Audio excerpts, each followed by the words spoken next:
Hello, I am the Hollow One, and today I have a short, scary story for you called All You Can Eat. When I was a child, my father always used to say, if you kill something, you eat it. I suppose that sounds reasonable enough, but my dad always took things a bit too far. I remember the first time it happened. I was only 3 years old. I was stomping on ants. Scrape them up and eat them, son, he growled. I wouldn't do it.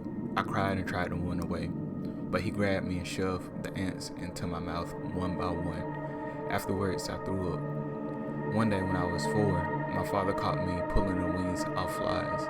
You can eat them now or eat them later, he said. I started crying, but he picked up a fly and made me open my mouth.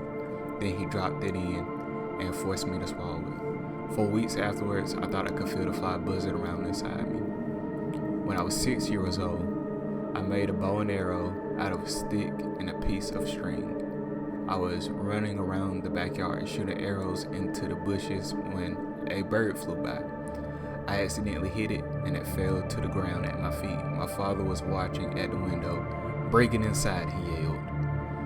My dad made me watch as he plucked off all the feathers, cleaned the bird, and gutted it. Then he tossed it in a pot of boiling water. When it was cooked, he put it on a plate and set it down in front of me.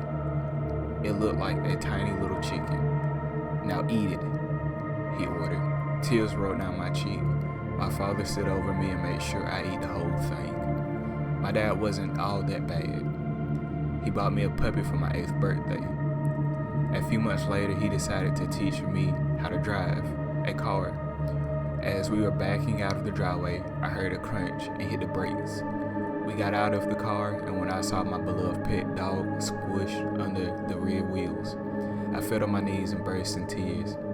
"You know the rules," my dad said. I started shaking my head and crying, "No, no, no, no." My dad picked up the dead dog, but I took off running into the fields.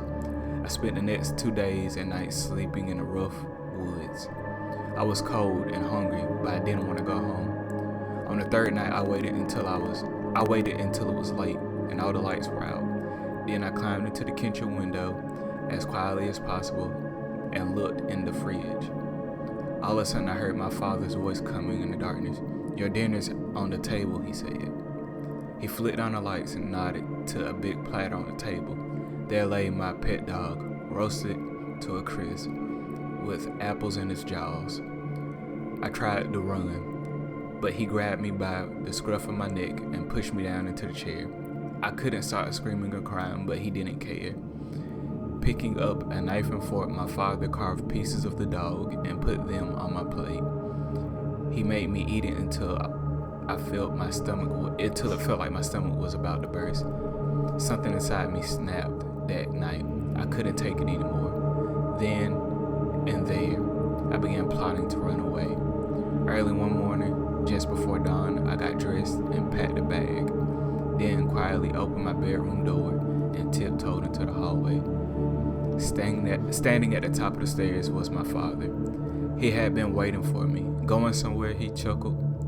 I tried to run past him, but he stepped in my way. I accidentally slammed into him, and he lost his balance. Everything seemed to happen in slow motion. I watched my father fall backwards, and I reached out to grab him, but I missed.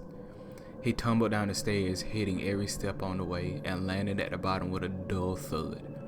I ran down the stairs to try to help him, but it was useless. His neck was twisted at an odd angle, and his eyes were dead, staring up at me. I started crying uncontrollably.